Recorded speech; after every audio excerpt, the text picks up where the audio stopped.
नमस्कार साथियों, गौरव ज्ञान धारा में आपका स्वागत है। आज का अपना चर्चा का जो बिंदु है या मोटिवेशनल सेशन का जो पॉइंट है, काफी समय बाद में मैं मोटिवेशनल सेशन दे रहा हूं आप लोगों को, क्योंकि अब देखो रिजल्ट आ रहे हैं सबके, रीट के आ रहे हैं, सेकंड ग्रेड के आ रहे हैं, स्कूल व्याख्याता के भी आएंगे, बहुत सारी चीजें हैं। जब भी कोई रिजल्ट आता है तो जब भी जैसे भी कोई रिजल्ट आया है तो निश्चित रूप से जितनी सीट है उतनी सफलताएं हाथ लगती है लोगों के, और उससे कई गुना ऐसे अभ्यर्थी होते हैं जो उस सिलेक्शन की लिस्ट से बाहर होते हैं। फिर उनके मन में कहीं ना कहीं ये चीज घर कर जाती है कि मैं जो है असफल हो गया हूं, मेरे हाथ असफलता लगी है, अब सब कुछ खत्म। सब ज्यादातर जो विद्यार्थी होते हैं उनके दिमाग में सीधा सा पॉइंट आता है कि अब सब कुछ खत्म हो गया, मैंने बहुत तैयारी की, मैंने बहुत झोंका अपने आप को, लेकिन सब कुछ खत्म हो गया।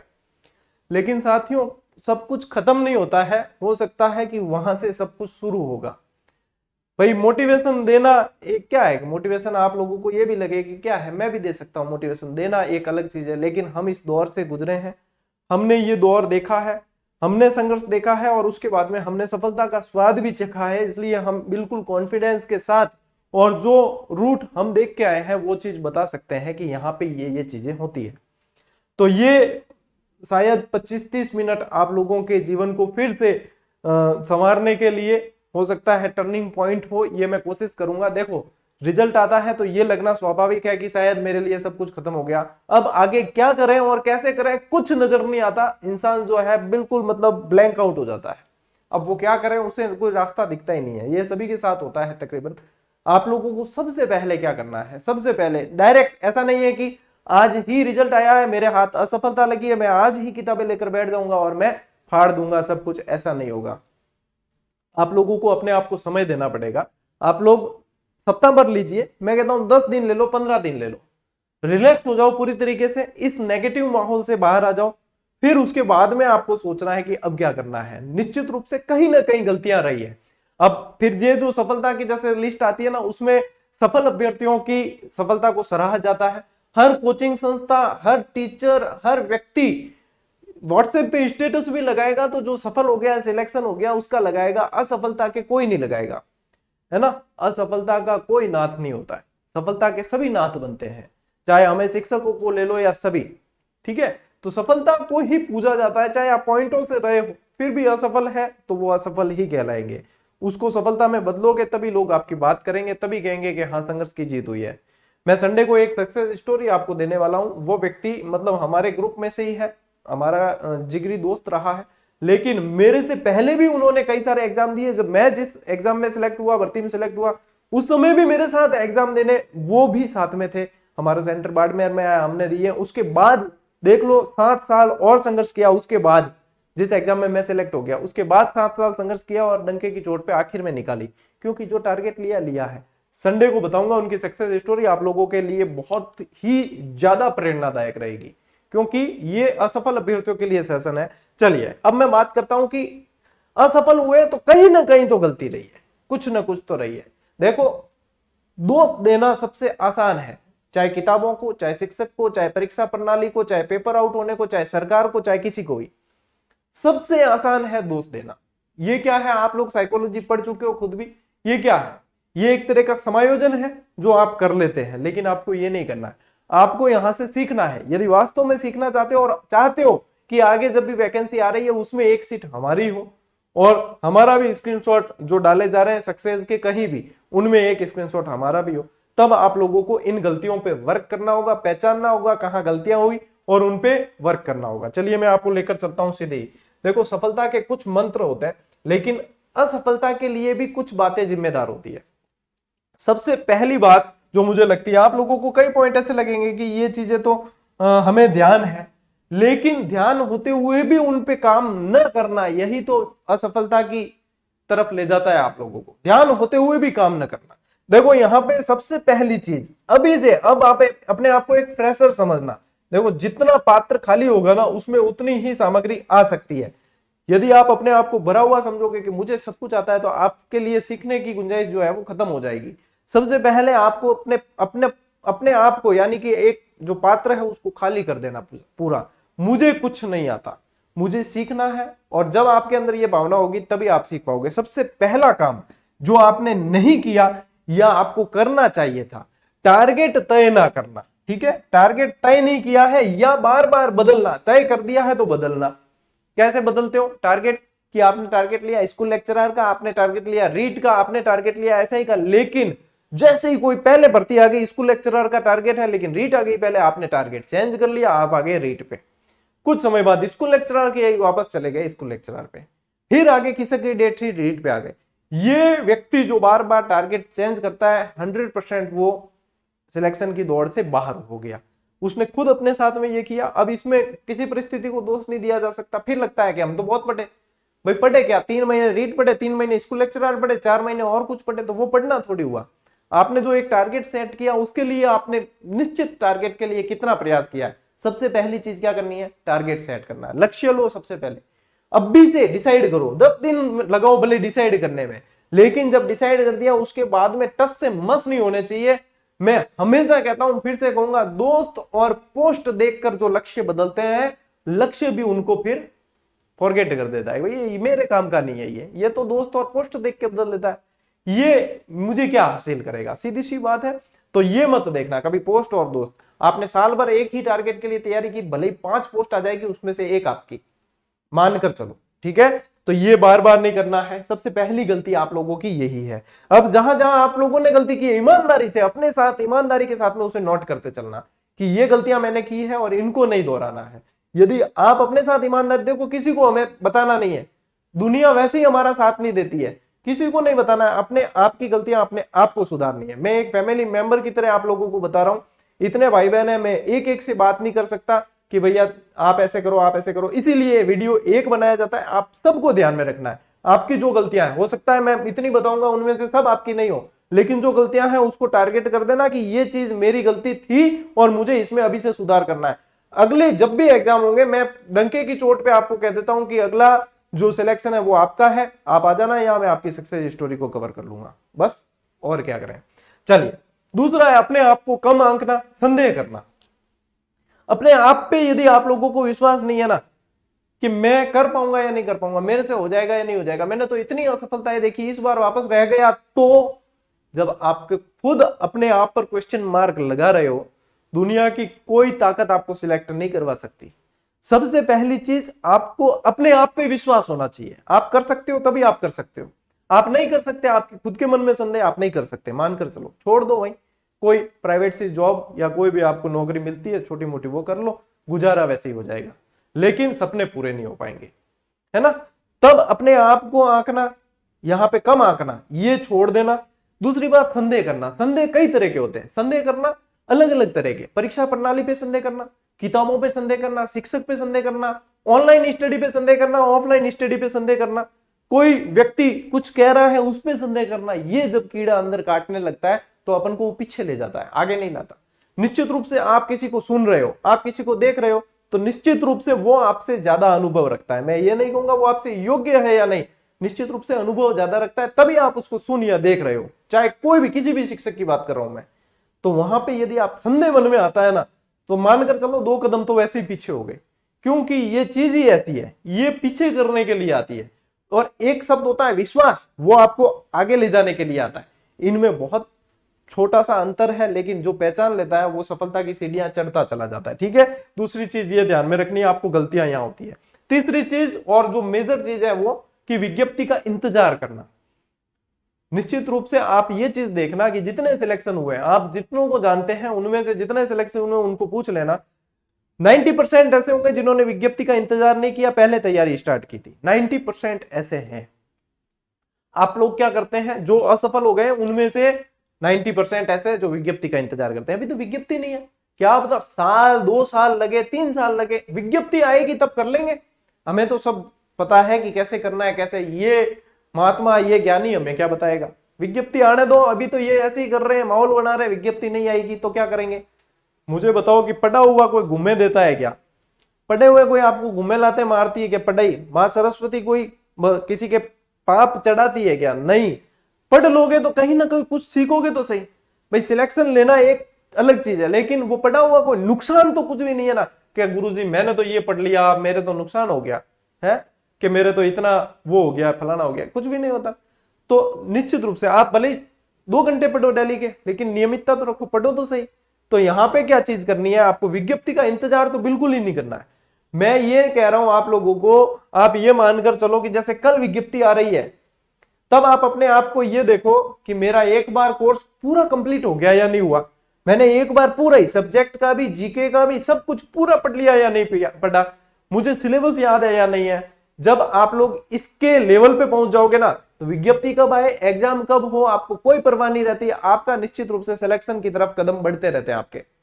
तो यहां पे ये गलती मत करना, विज्ञप्ति का इंतजार, यदि सिलेक्शन चाहिए तो, नहीं चाहिए सम्मानजनक हार के लिए आप निश्चित रूप से विज्ञप्ति का इंतजार करें।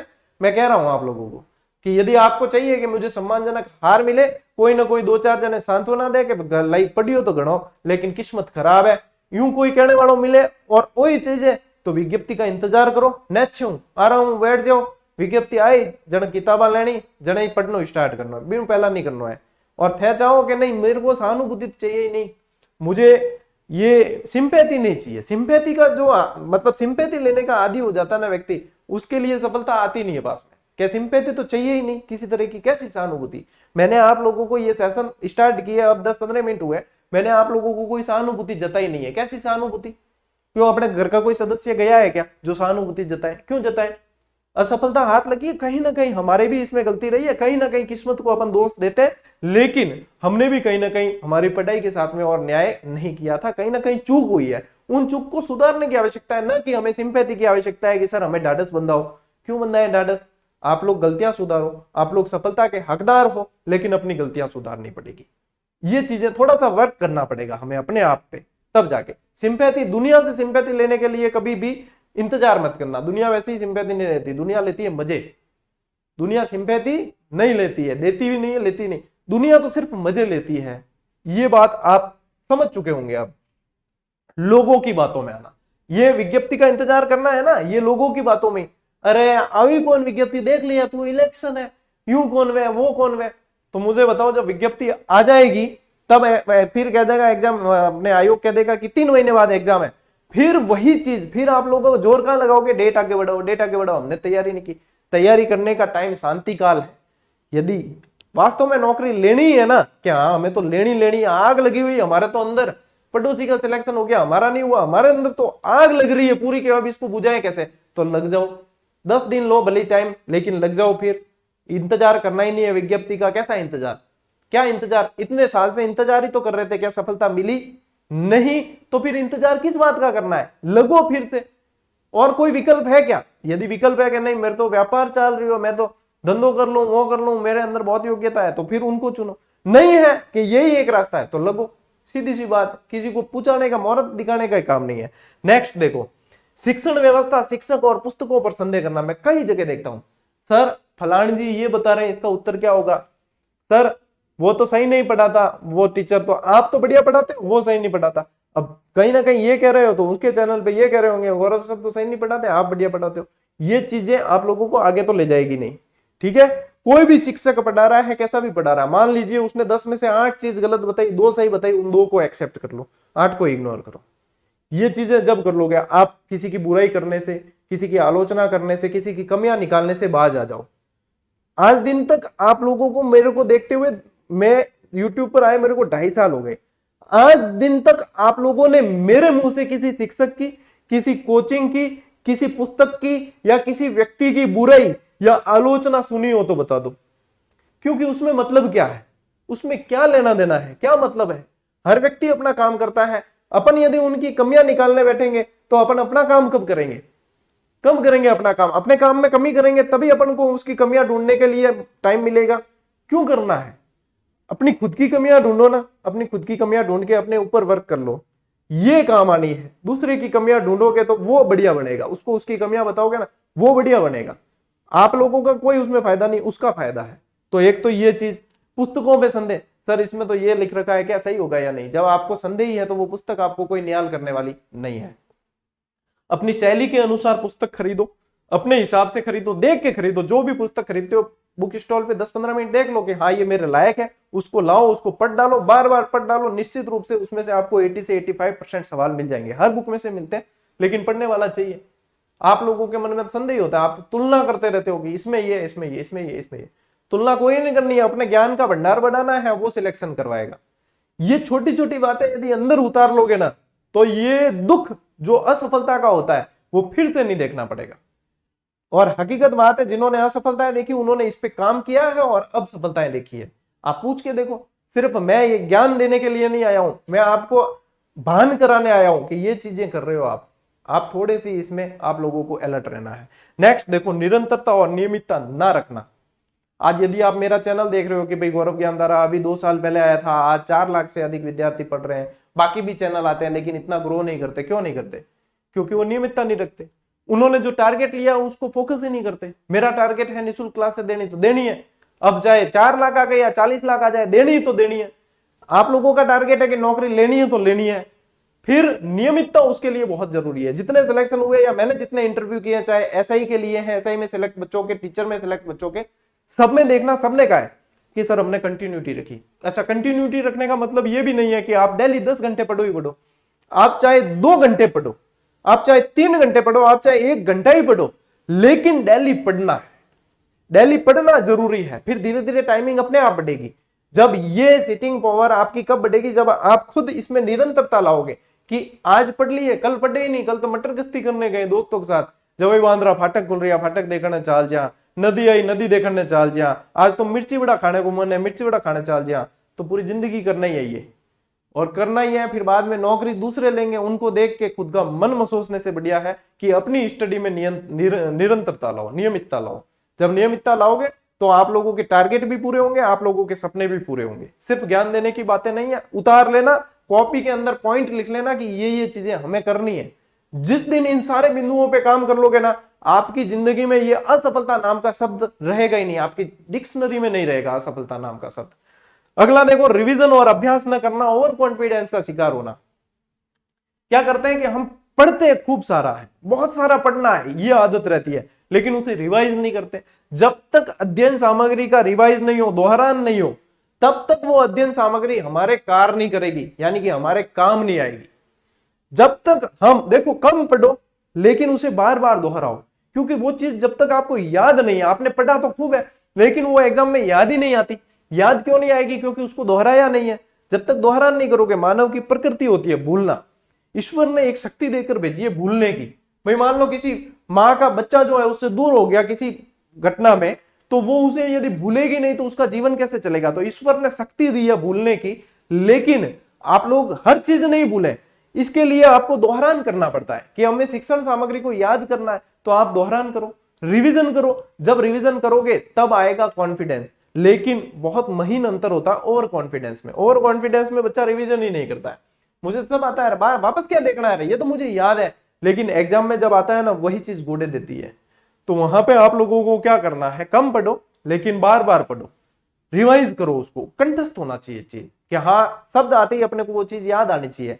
भाई विजयदान देता शब्द आ गया, विजयदान देता के बारे में पूरा सब कुछ याद नहीं आए, लेकिन हमें 5 पंक्तियां खास खास तो याद रहे कि इनका नाम विजय था, ये बोरुंदा के थे, कुछ तो याद रहे, तब जाकर के हाँ अब हम जो है एक अच्छे लेवल पे आ गए। धीरे धीरे दायरा बढ़ेगा, धीरे धीरे याददाश्त भी बढ़ेगी। एक मंदबुद्धि बच्चा जो है ना, वो भी यदि नियमितता लिया है, निरंतरता लिया है, रिवीजन करे, तो वो निश्चित रूप से सिलेक्शन निकाल लेगा। तो ये चीज करनी है। लक्ष्य का निर्धारण अभी से करो, विज्ञप्ति का इंतजार मत करो कि पहले आएगी उसकी तैयारी करेंगे। पहले डिसाइड करो आपको क्या बनना है। आपको कांस्टेबल बनना है तो आप कांस्टेबल के लिए तैयारी करो, आपको एलडीसी बनना है तो एलडीसी के लिए करो, चाहे कभी आए विज्ञप्ति, आखिर में आती है। आप खुद अनुभवी हो, इतने 5-7 साल संघर्ष करते हुए हो गए, देखते हो कि आपके सामने कितनी विज्ञप्तियां निकल गई, कितने एग्जाम हो गए और कितने ही व्यक्ति सेलेक्ट हो गए। लेकिन हमारा नहीं हुआ, क्योंकि हमने न तो टारगेट को डिसाइड किया और न उस टारगेट के लिए उस अकॉर्डिंग मेहनत की। तो यहाँ पे सबसे पहली चीज क्या करनी है? आप लक्ष्य का निर्धारण अभी करो। विज्ञप्ति आए चाहे नहीं आए, कभी तो आएगी, आखिर में पोस्टें खाली रहेगी नहीं, आखिर में जो लगे हुए वो रिटायर्ड होने ही होने हैं, जो लगे हुए उनकी डीपीसी होनी ही होनी है, पोस्टें कोई खाली रहनी नहीं है। निश्चित रूप से विज्ञप्तियां आती है और सिलेक्शन भी लेते हैं लोग। हमारे देखते देखते 2-3 शिक्षक भर्तियां पूरी हो गई और लोग सिलेक्ट हो गए। बोलो फिर इंतजार करने में कोई नहीं रखा है। निर्धारित करो करना क्या है, उसके बाद में टस से मस नहीं होना है। विज्ञप्ति चाहे पहले आ रही है बाद में आ रही है, आपको वो लक्ष्य, उसको टारगेट को पूरी तरीके से आप उसको प्राप्त करने के लिए लग जाएंगे। अपने निर्णय स्वयं लेकर आत्मनिर्भर बने। ये क्या होती है पता है? मेरे चैनल पे कई सारे कमेंट ऐसे आते हैं, सर आप बताओ मैं रीट करूं या फर्स्ट ग्रेड। अब मैं कैसे बताऊं, करनी आपको है। योग्यता आपकी क्या है, आपकी पढ़ने की शैली क्या है, आपका लक्ष्य क्या है, आपके सपने क्या है, उसका निर्धारण करने वाला मैं कौन होता हूं। आपका जो टारगेट है, यदि उसके लिए पूछोगे कि मुझे फर्स्ट ग्रेड की तैयारी करनी है सर, अब मैं कैसे करूं ये बताओ, तब तो हम बता सकते हैं, मार्गदर्शन कर सकते हैं ये चीज ऐसे। आप लोग तो लक्ष्य ही पूछते हो कि सर मैं ये करूं या ये करूं, वो क्या चीज हुई। ये तो आप लोगों के खुद के डिसीजन होते हैं। कई बार मेरे पास कमेंट आते हैं, सर आपने ये बुक लिखी, वो मैं पढ़ूं या नहीं पढ़ूं। अब हमारा कार्य है पुस्तक लिखना, लिख दी, जो चीज जिस तरीके से आनी चाहिए। अब आपके लक्ष्य के लिए वो शिक्षण सामग्री में सेट होती है या नहीं होती, ये डिसाइड तो आपको करना है।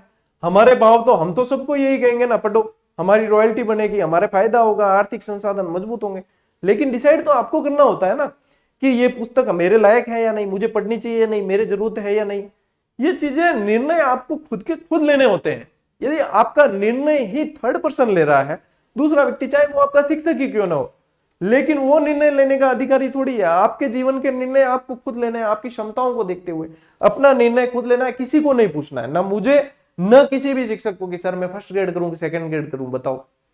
वो आपको बता देंगे इसमें फायदा ये है, इसमें ये चीजें हैं, लेकिन डिसीजन तो आपको लेना है कि करना क्या है। समझ में आ गई बात। डिसीजन के लिए किसी को पूछने की जरूरत नहीं है। 10 दिन बैठ के आत्म मंथन करो भले, लेकिन डिसीजन आपको लेना है। ठीक है, नेक्स्ट देखो, सीमित शिक्षण सामग्री और बार बार दोहराना। ए बात भरे भरे किताबा नहीं लावनी है। मार्केट में तो देखो मेरी भी थान 10 किताब मिल जाए, 20 मिल जाए, दूसरे राइटर भी मिल जाए, बात भरे नहीं लावनी है। मान लीजिए आप स्कूल लेक्चरर कर रहे हो और आपको स्कूल मैनेजमेंट पढ़ना है, ठीक है, मान लिया कि आप 2 किताबें लेकर आए, ठीक है, 1 से 2 ऑप्शन सभी रखते हैं आज के टाइम में, 2 ऑप्शन लेकर आए। अब तीसरी आई किताब, वो भी लाई, चौथी आई, वो भी लाई। कई जगह मैं देखता हूं कि एक व्यक्ति एक ही सब्जेक्ट के 7-7 किताबें लाई है। मुझे बताओ, 7 किताबें लाने से क्या उसमें सिलेबस चेंज हो जाएगा? क्या उसमें परिभाषाएं देने वाले व्यक्ति चेंज हो जाएंगे? क्या उसमें शिक्षण सामग्री पूरी तरीके से अलग ही आएगी, या शिक्षण सामग्री नाच नाच कर कहेगी कि मैं तुझे याद हो जाऊंगी? ले, ऐसा कुछ होता है क्या? नहीं होता ना।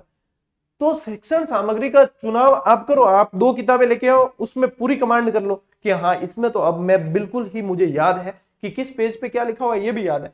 तब तीसरी किताब की गुंजाइश है तो आप ला सकते हो। बाकी मेरे हिसाब से तो आप 1 से 2 किताब से हद हो गई, यानी कि इतनी लाते हो फिर रिवाइज नहीं हो पाती। तो यहाँ पे जो है ये करना है। मान लीजिए 2 या 3 भी लिया है मान लो, लेकिन उन 3 में से या तो खुद के नोट्स बना लो, ताकि एंड टाइम पे जो है आपको तीनों किताबें वापस नहीं देखनी पड़े, आपको आपके खुद के सार गर्भित नोट्स। एक नोट्स मांगा मत करो लोगों के नोट्स मान, देखो ब्याह करियो तो खुदरी लुगई रोटी बना दे, ठीक है, दूसरे घर रोटी मांगने थे नहीं जाओ, तो नोट्स भी मत मांगा करो, ठीक है ना। नोट्स भी लुगाई की तरह ही है, दूसरे की काम नहीं आएगी। तो यहाँ पे जो है अपने नोट्स खुद बनाओ, वही काम आएंगे, ठीक है। दूसरे के मांगोगे ना, भरोसे रह जाओगे, और वो उसके बनाए हुए उसके लायक ही है, उसको ही समझ आएंगे। आपके खुद नोट्स आपको चाहिए तो खुद बनाओ ना, क्यों रेडीमेड का इंतजार करते हो कि हाँ कोई दूसरा मेहनत करे और हम उसकी फायदा उठा ले? ऐसे कभी सिलेक्शन नहीं होते, सफलता ही नहीं मिलती है। बार बार क्या करना है? दोहरान। सीमित शिक्षण सामग्री है तभी आप दोहरान कर पाओगे। सामग्री इतनी अथाह है तो आप दोहरान क्या करोगे? किताबों का चयन भी वैसे करो कि हाँ ये किताब है, इसका मैं कम से कम 2 से 3 बार रिवीजन कर सकता हूं, तब आप बोलो। आप जब रिवीजन ही नहीं कर सकते और आपने ग्रंथ पोथे लाकर रख दिए, फिर उसका मतलब क्या? आप उसको जब एक बार भी नहीं पढ़ पाओ उस किताब को, सिर्फ देख करके अरे इसमें तो सब कुछ आ गया। अरे सब कुछ आने से सिलेक्शन नहीं होता है, सब कुछ पढ़ के याद भी तो रखना पड़ता है। 90% 80% पढ़ के याद रख लो, सिलेक्शन तो उसी से हो जाएगा। ये चीजें बारीक होती है, लेकिन ये चीजें समझते कम लोग हैं। देखो अगला क्या है, दुनिया की छोड़कर स्वयं की सुने। दुनिया तो ज्ञान देगी और बहुत सारा देगी, ठीक है। हर घर में, हमारे इंडिया की खासियत है, हर घर में मिलता है एक तो डॉक्टर, हर घर में मिलता है एडवाइजर, सलाहकार, ठीक है ना। नहीं चाहिए तो भी सलाह दी जाएगी, भर भर के दी जाएगी। लेकिन मैंने इसीलिए कहा निर्णय आपके स्वयं होने चाहिए। दुनिया आपको नेगेटिविटी ज्यादा देगी, लेकिन आपको पॉजिटिविटी अपने अंदर की लानी पड़ेगी। दुनिया तो कहेगी आप नहीं कर सकते, तो क्या आप तैयारी छोड़ दोगे? आपको पता है कि आप कर सकते हो, आप तैयारी करते हो, दुनिया मना करती है, दुनिया कहती है इससे नहीं होगा, फिर भी आप करते हो तैयारी, तो दुनिया की तो सुननी नहीं है। क्यों? सिंपैथी देने दुनिया आएगी नहीं। मैंने कहा ना, दुनिया लेती है सिर्फ मजे, बाकी दुनिया अपने को कुछ नहीं देने वाली है। अपनी दुनिया जो है, अपने इर्द गिर्द के चंद लोग ही होते हैं जो खुश होने वाले हैं। तो बस वही अपनी दुनिया है, उनके लिए आपको खुद की सुननी पड़ेगी। बार बार रणनीति और टारगेट नहीं बदलना है। छोटी छोटी बातें हैं लेकिन ध्यान देनी पड़ेगी। मैंने वही कहा है, दोस्त और पोस्ट देखकर यदि बदलने लग गए कोई काम नहीं आएगी। एक टारगेट लो, सेट हो गया बस। अगला देखो, समय और संसाधनों का सही उपयोग करना है। आपने मोबाइल हाथ में तो लिया है किसी काम के लिए कि मैं उसका सिलेबस देख लेता हूं, खोला के आगे आया नोटिफिकेशन, राखी सावंत ने आदिल के बारे में ये कहा, अपन देखने लग गए। एक देखा और तुरंत वो वीडियो पूरा ही नहीं हुआ। सोशल मीडिया ऐसी चीज है कि दूसरा प्ले कर देती है, दूसरा प्ले कर देती है कि वायरल भाभी ने किए इशारे। हमारे सामने भी कई सारी चीजें आती है। अब वो देखते देखते पता ही नहीं चलता कि हमने मोबाइल उठाया किस लिए था और फिर वापस रख देते। फिर 10 मिनट बाद याद आता है कि अरे यार मोबाइल सिलेबस देखना था। फिर वो यानी कि करना क्या, संसाधन आपके पास में है। सोशल मीडिया एक अच्छा संसाधन हो सकता है लेकिन आपके पास में है, लेकिन आपको संयमित होना पड़ेगा। तो यहां क्या करना है, समय और संसाधनों का सही उपयोग करना है। ये तभी कर पाओगे जब आपका खुद पर सेल्फ कंट्रोल है ना।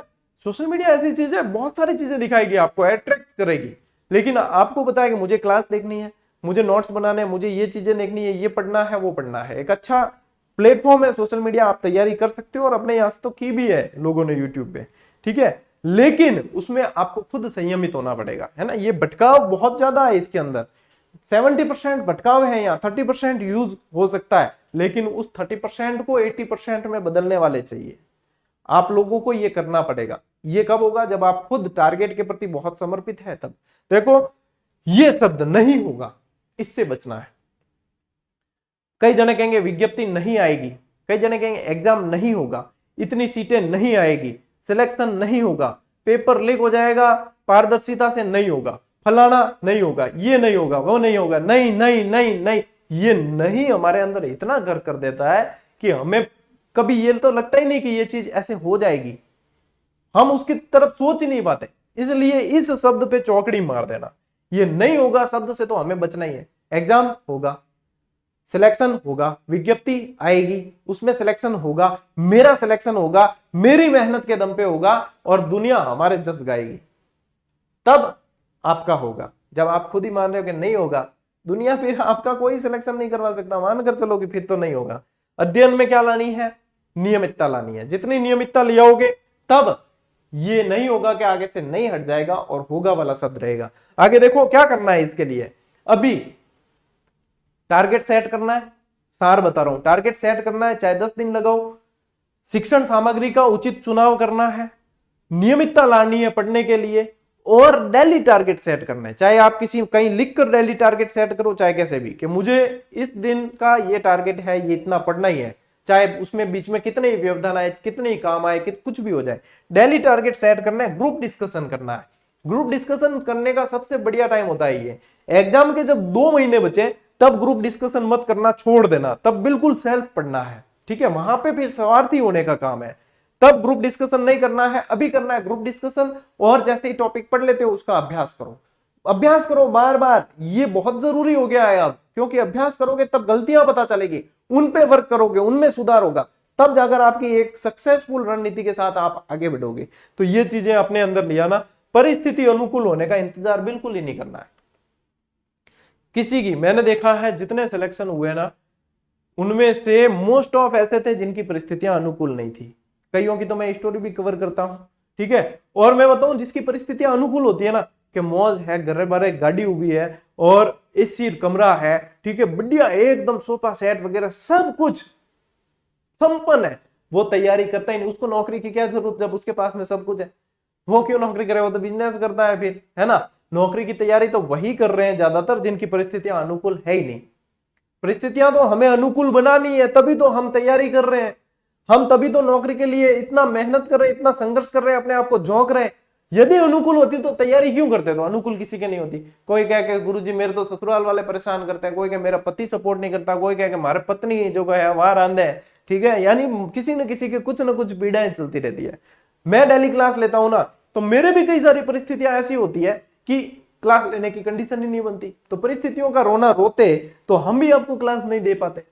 तो ये परिस्थितियां तो अनुकूल आपको करनी है, ये भले कितना ही रोना रो, इसका कहीं किसी के कोई असर होने वाला नहीं है। असर सिर्फ आपके ऊपर होगा कि नेगेटिविटी आएगी अंदर। कैसी परिस्थितियां रहे, इन परिस्थितियों से जूझकर सफलता लोगे तभी तो मजा आएगा। पहाड़ को तोड़कर रास्ता बनाया, तभी तो मजा आया है, तभी दुनिया गीत गाएगी आपके। तो परिस्थितियों का रोना बिल्कुल भी नहीं रोना है और ये चीजें करनी है।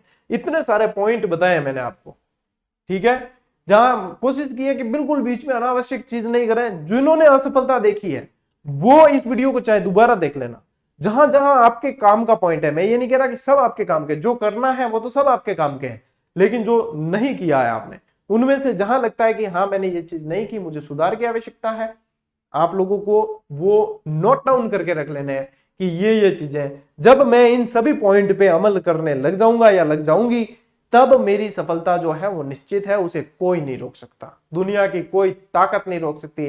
चाहे कोई महाराज ही घोषणा कर देना कि तेरी कुंडली में नौकरी नहीं लगी उड़ी, वे भी ऐसा अगर सारा पॉइंट कवर कर देना कि ये सारा पॉइंट मैं कर दूं, तो आपकी कुंडली भगवान को बदलनी पड़ेगी, लेकिन नौकरी आपकी लगेगी। और ये ताकत होनी चाहिए कि कुंडली बदलवाने की ताकत आपके अंदर होनी चाहिए, जज्बा होना चाहिए।